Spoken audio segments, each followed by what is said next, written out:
Welcome to today's knee-jerk devotional for December 2nd, 2020. Our passage this morning is Luke 20, verses 19 through 26. It goes like this. The teachers of the law and the chief priests looked for a way to arrest him immediately, because they knew he had spoken this parable against them, but they were afraid of the people. Keeping a close watch on him, they sent spies who pretended to be sincere. They hoped to catch Jesus in something he said so that they might hand him over to the power and authority of the governor.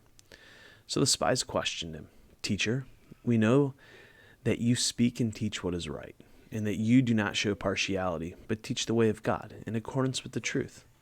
Is it right for us to pay taxes to Caesar or not?" He saw through their duplicity and said to them, "Show me a denarius. Whose image and inscription are on it?" "Caesar's," they replied. He said to them, "Then give back to Caesar what is Caesar's, and to God what is God's." They were unable to trap him in what he said there in public, and astonished by his answer, they became silent. Yesterday, I was listening to Mike Rowe's podcast, The Way I Heard It. He's begun reading a chapter of his book by the same name this week. The theme of this week's chapter was, "Be wary of all earnestness." In the podcast, Mike talked about how earnestness and sincerity were different things. Earnestness, he said, is what late-night television salesmen use to get you to buy things. They are certainly earnest, but they are not sincere. Sincerity is something different. Much has been made of Jesus' response in the story above. People have written long and spilled much ink. So many of us want to be able to dodge the tax man, right? Particularly so back in the day. The Roman tax collectors were more akin to the mafia than they were to the nerdy IRS guys of our imaginations. The people asking this question desperately wanted to get Jesus to say that they shouldn't pay taxes to the empire. They knew he had a subversive streak and expected him to say no.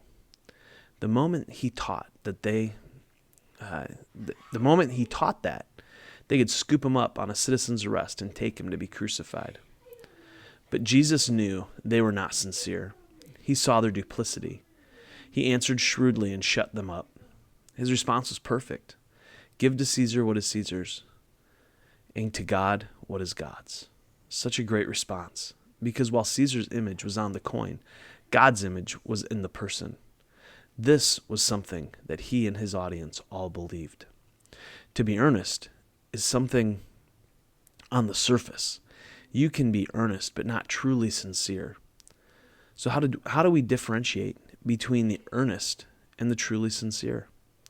That is the question, isn't it? I think we go back to what Jesus said, give to God what is God's. The whole of ourselves is what is stamped with God's image. This means that we must give all of ourselves to God. Those that are doing so are marked by something different, attributes and quality. What we see is love, joy, peace, patience, kindness, goodness, gentleness, faithfulness, and self-control. Where we see these characteristics, we can know that we are seeing people of sincerity.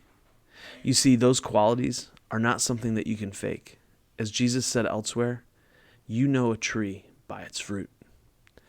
How do you know if someone is sincere? Their life will reflect it in word and deed. How do we know if we are sincere?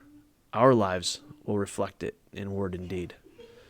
Will we be perfect? No. Will they? No. But what is the trajectory of our lives? Are we growing in these areas?